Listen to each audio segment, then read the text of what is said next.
อ้าวสบายดีวันนี้เราพอกับเฮาอีกแล้วนี่ส่องกับห้องน้อยแซ่แนวคือเก่านี่มีอาหารเมนูหลายอยู่นี่ก็คือเมนูขัวเฮ็ดนี่ตำบักหุ่งนี่ก็ก้อยปลานี่ก็อ้วนหลอกแค่นี่แหละปิ้งหนังหมูมาพามากินเบิ้งนี่นี่ก็ข้าวติ๊บบางไงนี่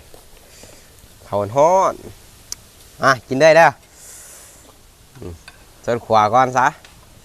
นี่เนาะ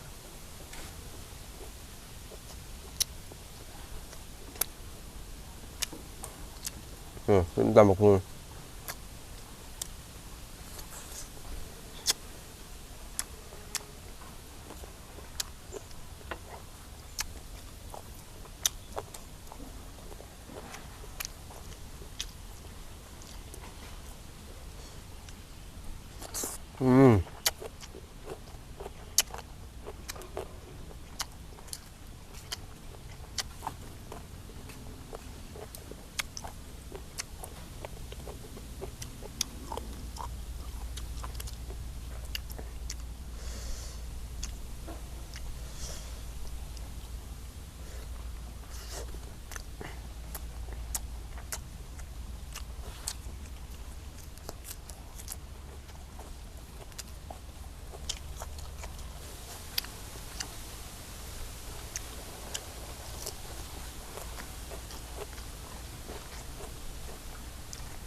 ตัวไฮ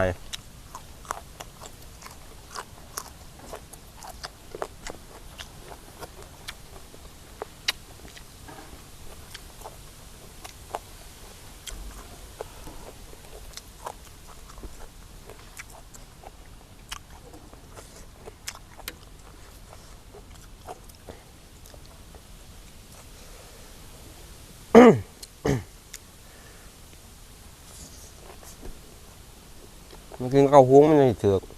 ควาย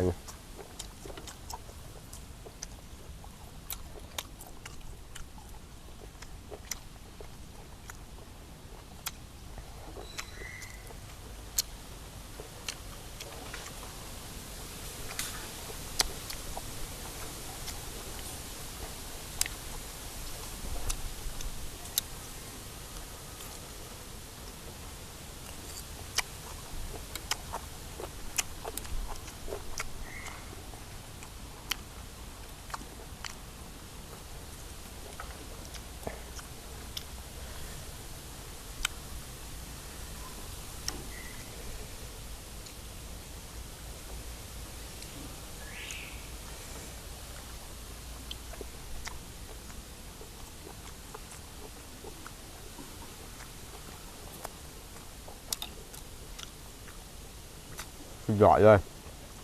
มา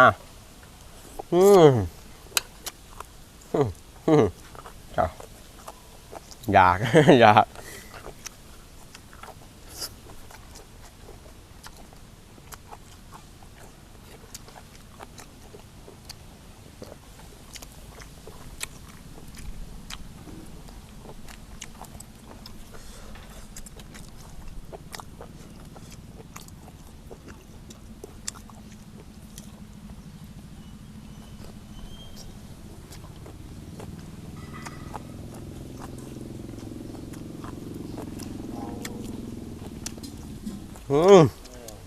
สุดยอด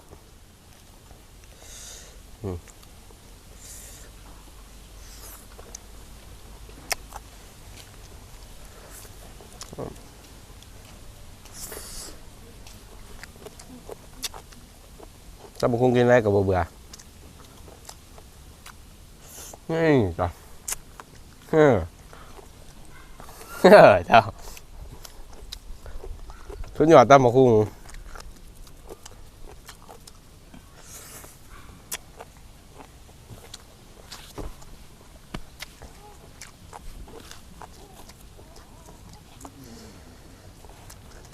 อิ่มแต่ก็อิ่ม